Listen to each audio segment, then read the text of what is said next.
Assalamualaikum warahmatullahi wabarakatuh. Innal hamdalillah alladzi nahmaduhu wa nasta'inuhu wa nastaghfiruh wa na'udzu billahi min shururi anfusina wa min sayyiati a'malina may yahdihillahu fala mudilla lahu wa may yudlil فلا هادي له أشهد أن لا إله إلا الله وحده لا شريك له وأشهد أن محمدا عبده ورسوله يا أيها الذين آمنوا اتقوا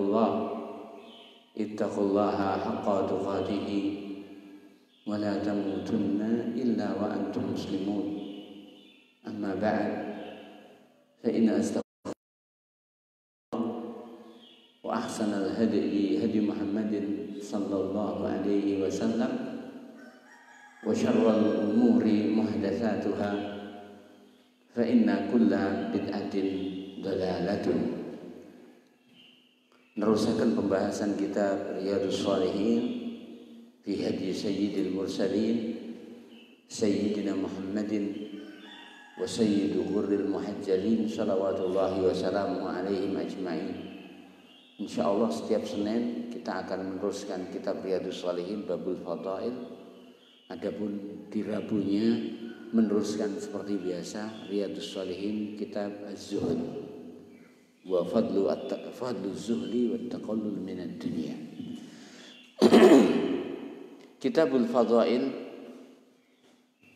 ya, kitab bab ingkang nomor 791 Babu fadli salatil jamaah.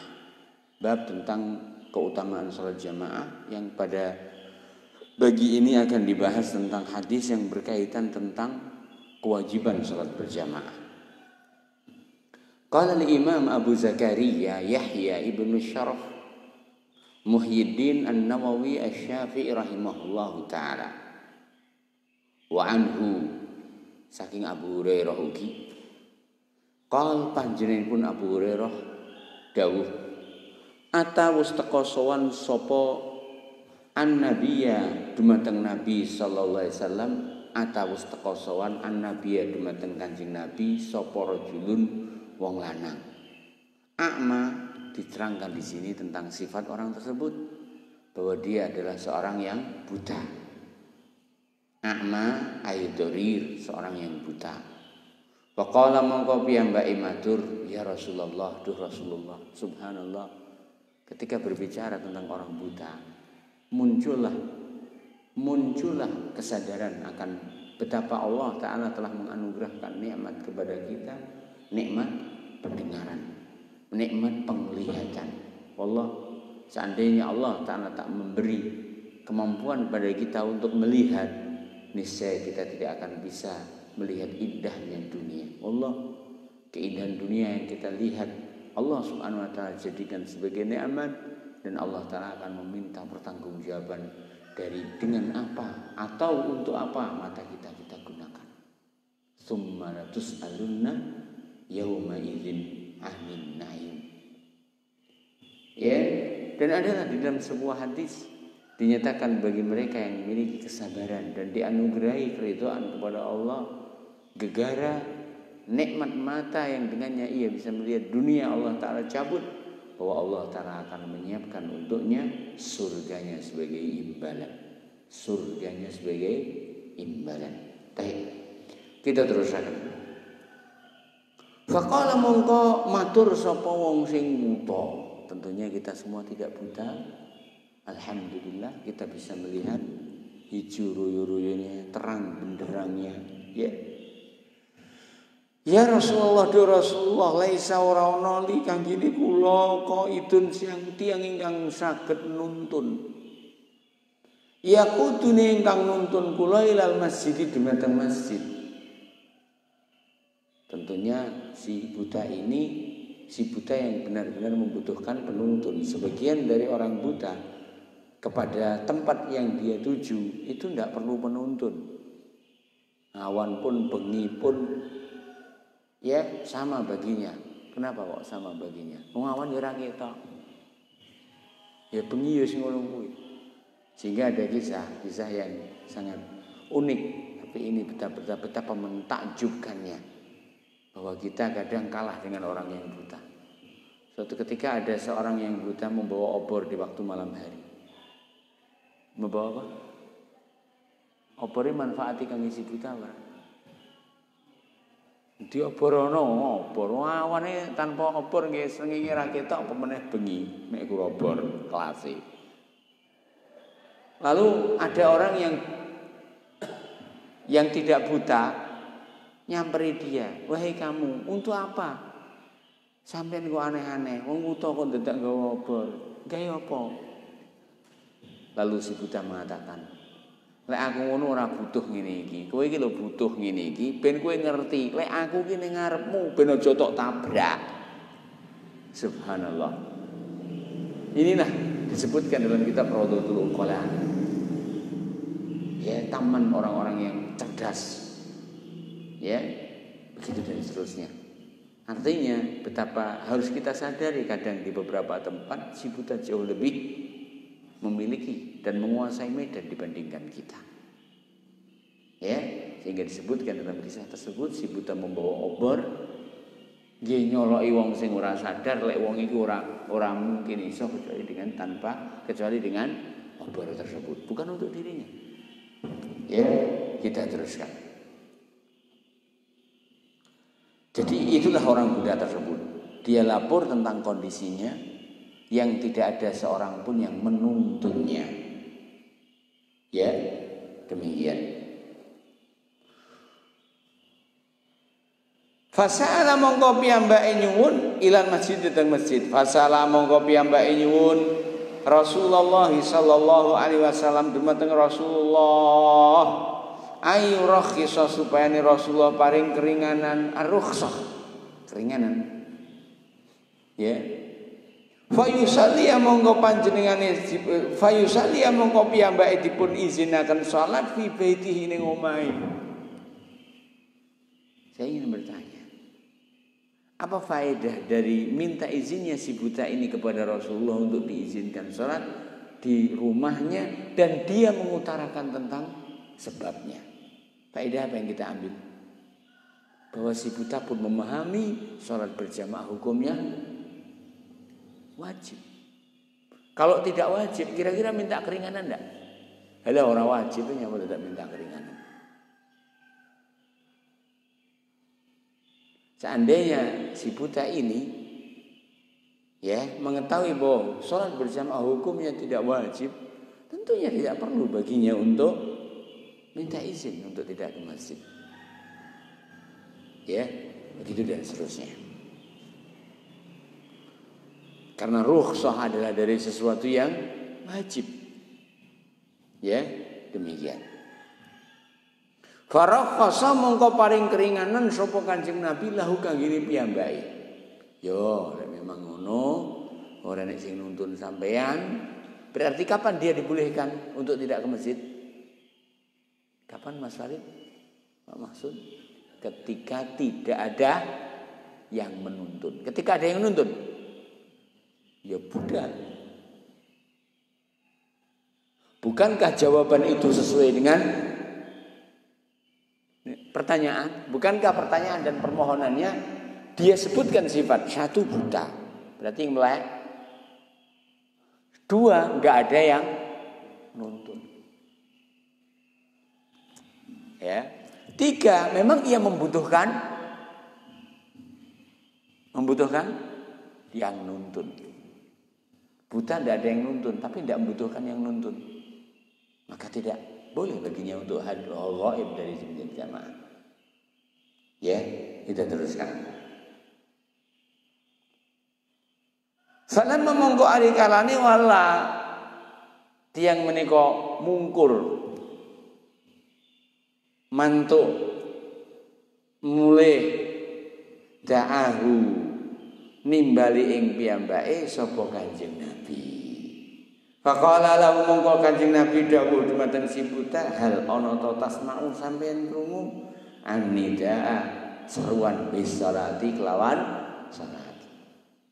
Nggih lek ngaten sampun Kanjeng Nabi kula nyuwun pamit. Ya, hati-hati ya. Nggih. Mulai. Urung ado timbali, rene ya. Nggih Kanjeng Nabi, men krungu azan ta. Nggih. Wong wuta niku biasane kupinge pangrungune jos. Biasane napa? Pangrungune jos. Allah Ta'ala itu memberi 3 media bagi hamba, alat komunikasi. 1, mata, 2, telinga, 3, mulut, lisan. Tambah sitok tangan untuk isyarat. Tidak mungkin hidup orang apabila ketiga-tiganya tidak ada. Sumun, bukmun, umyun, ini mungkin iso urip. Tidak mungkin orang hidup dalam keadaan buta, dalam keadaan tuli, dalam keadaan bisu. Biasanya oleh bisu mripate melek. Sebab napa? Kuping karo mulute wis buntu. Biasanya oleh wuta, kupinge jos. Tak baleni neh nggih. Kula gadah kanca sak kelas namanya Abdurrahman. Pernah satu kelas. Orang Saudi. Pernah satu kelas. Kemudian 4 tahun tidak ketemu. Tidak ketemu. Sebab saya tinggal di asrama luar, di apartemen luar, di dekat Uhud. Dia tinggalnya di dalam kampus. Orang Saudi asli ini. Ya. Setelah 4 tahun lamanya, saya pindah ke asrama dalam. Ya, asrama dalam di samping apartemen dia. Saya apartemen 3, dia apartemen 5 kalau tidak salah. Atau apartemen 4. Qadarullah, ya, ketika saya keluar dari masjid, saya dapati Abdurrahman juga sudah keluar dari masjid di depan saya. Saya jalan cepat, saya pegang tangannya. Saya diam. Begitulah kita apabila ada orang buta dipegang tangan, diajak jalan. Biar agak cepat pulangnya. Ini pulang dari masjid. Ya. Nah, ketika kita di jalan, saya diam. Ketika sudah kira-kira 100 meter atau lebih sedikit, saya baru bertanya, "Kaifa haluka ya Abdurrahman?" Ngono tok. Langsung dia katakan, "Wa kaifa anta ya Muhammad Anwar?" Kaget aku. Selawase gak duwe kanca. Wong wuta kejaba wong Saudi. Ya. Tapi Masya Allah, orang sana itu dengan sholat berjamaah dan dipeni tenanan walaupun buta. Awake dhewe kisah ini bukan untuk apa, tapi untuk penyemangat bagi kita. Mripate awake dhewe iso nyawang dalan. Ojo sampai awake dhewe ketinggalan ya. Subhanallah. Allah tidak akan menyia-nyiakan hambanya. Ketika Allah mencabut mata dari hamba, Allah Ta'ala menganugerahkan kepada hamba telinga yang begitu peka dan mampu membedakan beribu-ribu suara yang dia dengar. Walaupun sudah lama sekali. Ini petang tahun ini udah suwi ora petuk. Lah kadang menungso biasa patang tahun ora petuk wis pangkling mundhak ganteng mergo bar didusi karo mbok nom dan seterusnya misalnya. Utawa bar dioyak karo mbok wek misalnya. Iki hanya sekedar contoh loh ya. Ya. Tapi orang yang buta diberi anugerah oleh Allah Ta'ala seperti yang saya saksikan. Katanya siapa? Yo katanya saya, saya yang mengalami. Kita teruskan. Rasulullah SAW bertanya kepadanya, hal ono to tasma'u sampean krungu nida ing azan? Bis salati seruan untuk salat maksudnya azan. Qal piyambake matur, na'am nggih Rasulullah, kula miten. Qal Rasulullah SAW dawuh fajib. Lek kowe krungu fajib. Monggo penuwono nyanyi. Undangane menungso mawon. Kita ini dipun perintahkan untuk untuk hadir. Hakul muslim alal muslim, hak muslim sesama itu ada 6. Di antaranya wa idza da'aka fa'ajibhu. Apabila saudara memanggil, maka penuhilah panggilannya.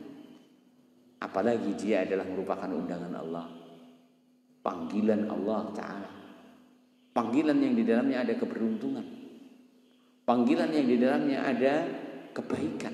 Hayya 'alas shalah, hayya 'alal falah. Wahai kaum muslimin, keberuntungan itu. Wahai kaum muslimin, kebahagiaan itu. Wahai kaum muslimin, ya, adalah di dalam masjid-masjid Allah Subhanahu wa Ta'ala. Kebahagiaanmu ada di dalam masjid. Sehingga kembalilah kamu kepada masjid. Kembalilah kamu kepada masjid. Baik kebaikan dalam rangka untuk menggapai kebaikan yang kau dambakan dan keuntungan yang kau cita-citakan, atau kebaikan dengan selamatnya seorang hamba dan dibebaskannya dari mara bahaya dan juga petaka yang menghimpitnya. Dikatakan di sini rawahu Muslim, hadis menika dipun riwayataken dening Imam Muslim wonten ing kitab Sahihun. Pelajaran ingkang kapundhut saking hadis menika, saya salim dawuhaken wujubu sholatil jamaah. Berdasarkan hadis menika nerangaken wajibipun salat berjamaah. Ala kulli qadirin ngatasi saben-saben wong sing mampu ayati au teka ilil masjid marang masjid. Lanang ning ora mampu teka teng masjid ora wajib. Enek wong misale niki contoh. Enek wong misale kuat mlaku ning mlakune mek gur 50 meter. Sementara masjide jarake 150 meter. Wajibkah dia datang ke masjid untuk sholat berjamaah? Tidak wajib. Kenapa? Loh, mampu mlaku wae. Ingat, mlaku niki duduk kewajiban. Tapi mlaku niki sarana untuk mendatangi wajib. Dia akan menjadi wajib hukumnya apabila mlakune iso genep teko masjid. Kalau dia sarana dan hanya sebagian saja, maka tidaklah wajib baginya untuk berjalan menuju masjid. Gue kuat mlaku kok Kang nang masjid. Ya aku kuat mlaku 50 meter, masjidnya 150 meter. Lah ngono ya mlaku 50 meter terus gledak. Dah, dia tidak berkewajiban. Seperti ini juga kita ini wajib untuk haji bagi yang tidak mampu atau belum haji. Allah Ta'ala berfirman, walillahi 'alan nasi hajjul baiti man istata'a ilaihi sabila. Mekahe parane ndi? Ngetan ngulon. Kowe kuat numpak bis ngulon teko Jakarta. Lah saiki kowe wajib budal teko Jakarta. Hanya apa? Haji ki wajib. Ya, bagi mereka yang memiliki sabila. Tapi lek kemampuanmu mek gur teko Jakarta, sampean tidak wajib untuk melakukan perjalanan menuju Mekah tekani mek gur teko Jakarta. Kenapa? Karena perjalananmu ke Jakarta itu hanya sebagian perjalanan. Sehingga tidak wajib bagimu untuk berangkat ke Jakarta. Ya, begitu dan seterusnya. Seorang wajib untuk berangkat ketika perjalanannya sampai kepada tujuan. Seorang wajib berjalan untuk sholat berjamaah ketika jalannya bisa sampai ke masjid. Wallahu ta'ala a'lam. Karena kemampuan yang dia miliki tidak full sampai kepada pelaksanaan wajib, tapi sebagian saja. Kita teruskan. Likulli qadirin kangge ala kulli qadirin ngatas saben-saben wong sing duweni kemampuan ayati lil masjid taqwa marang masjid wa in kana a'ma walaupun buta.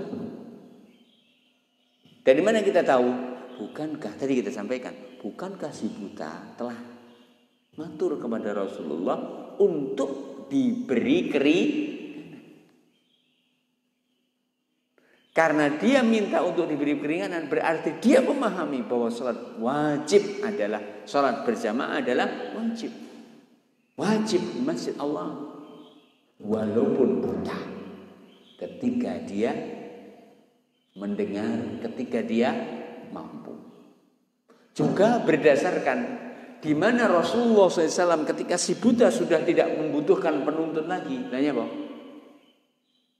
Nanya apa kok tidak membutuhkan penuntun lagi? Bukankah sudah di rumahnya Nabi? Rumahnya Nabi lo pet galipet karo masjid, sehingga tidak butuh penuntun.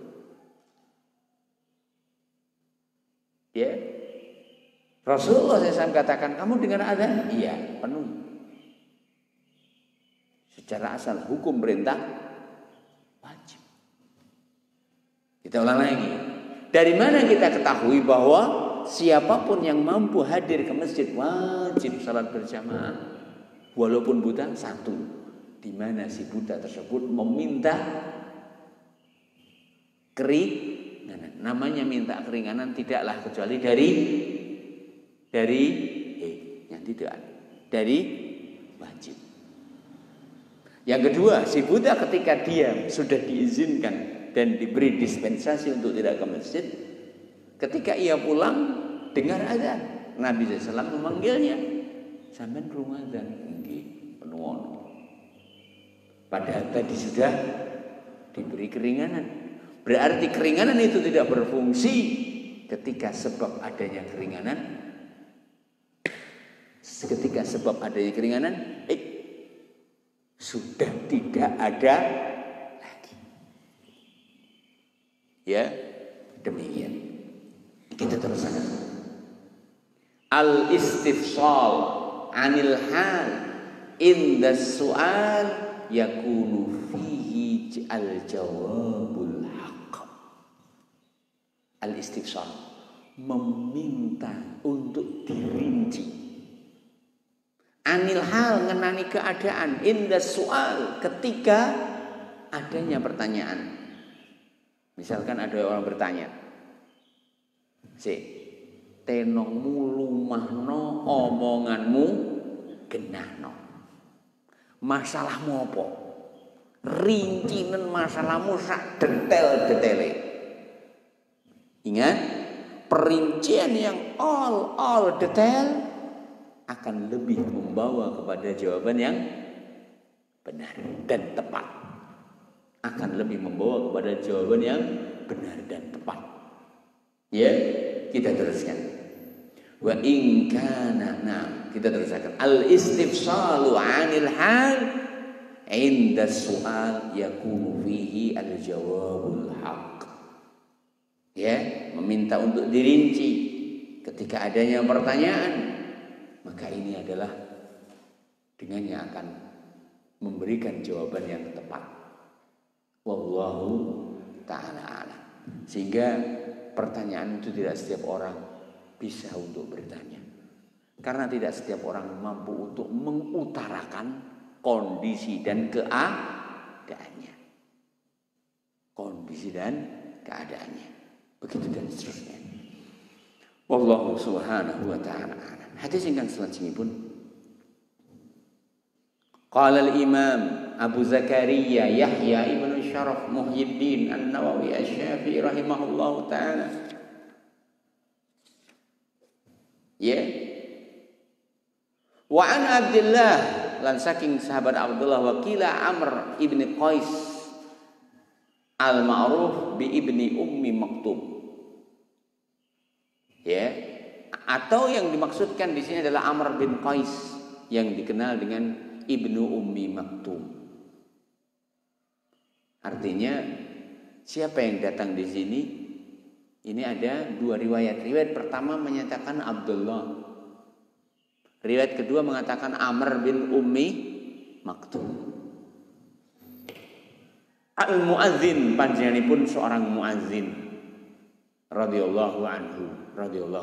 Di sini mengisyaratkan tentang bahwa posisi sebagai muadzin adalah posisi mulia, sehingga sifat keberadaan dia muadzin disebutkan ketika menyebutkan nama Allah Ta'ala.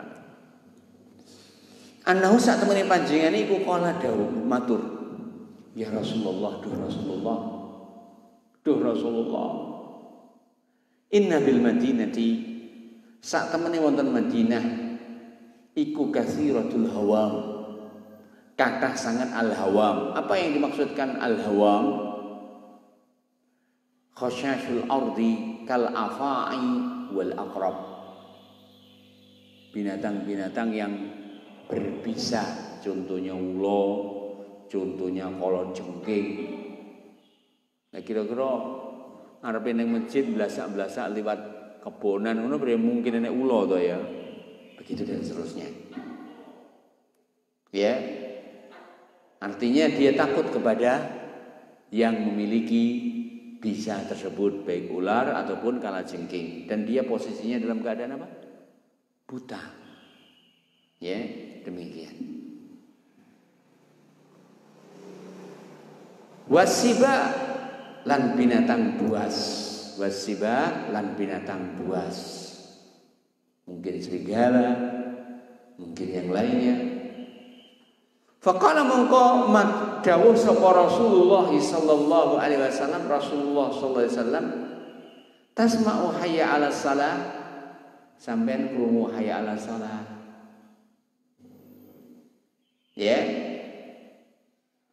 Hayya 'alal falah, sampean krungu hayya 'alal falah.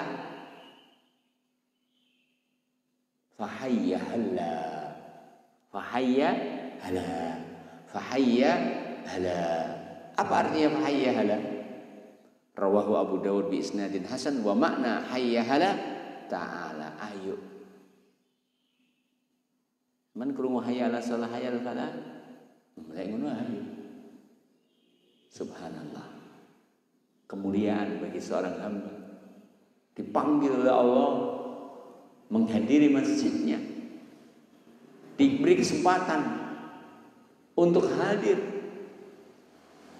di tempat yang Allah Ta'ala hendak memuliakannya, diberi tempat yang Allah Subhanahu wa Ta'ala hendak menempatkannya.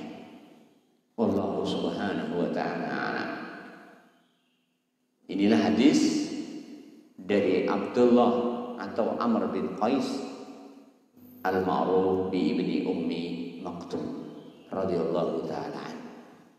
Dia yang posisinya buta, dia yang terhalangi untuk ke masjid dengan adanya binatang-binatang buas dan juga ular dan kalajengking disebutkan dalam hadis ini. Namun kala ia sudah berada di dekat masjid, ya, ketika ia mendengar azan, Nabi SAW katakan, ayo budak, bagaimana dengan kita yang mata kita bisa melihat jalan? Bagaimana dengan kita yang kita tidak ada kekhawatiran kalajengking, tidak ada kekhawatiran ulo, tidak ada kekhawatiran panas, tidak ada kekhawatiran dingin lainnya, Bu. Lah kau ngomah kau cecek jeng budal mlebu ning masjid ya parkirane ya adem. Lho, kita Mas Harit, parkirane ya adem. Pedahmu ora kuwatir kepanasan. Wallah, apapun yang kita rasakan dari nikmat, Allah akan bertanya. Allah bertanya, kowe budal yang pasar gudak karo montormu. Lha nyapa ora gudak budal ning masjid dengan montormu? Ya, demikian. Wallahu subhanahu wa ta'ala. Dirasa cukup apa yang kita sampaikan, 2 hadis, dan insyaallah akan kita bahas selanjutnya pada pertemuan yang akan datang. Subhanakallahumma rabbana wa bihamdika asyhadu an la ilaha illa anta astaghfiruka wa atubu ilaik. Assalamualaikum warahmatullahi wabarakatuh.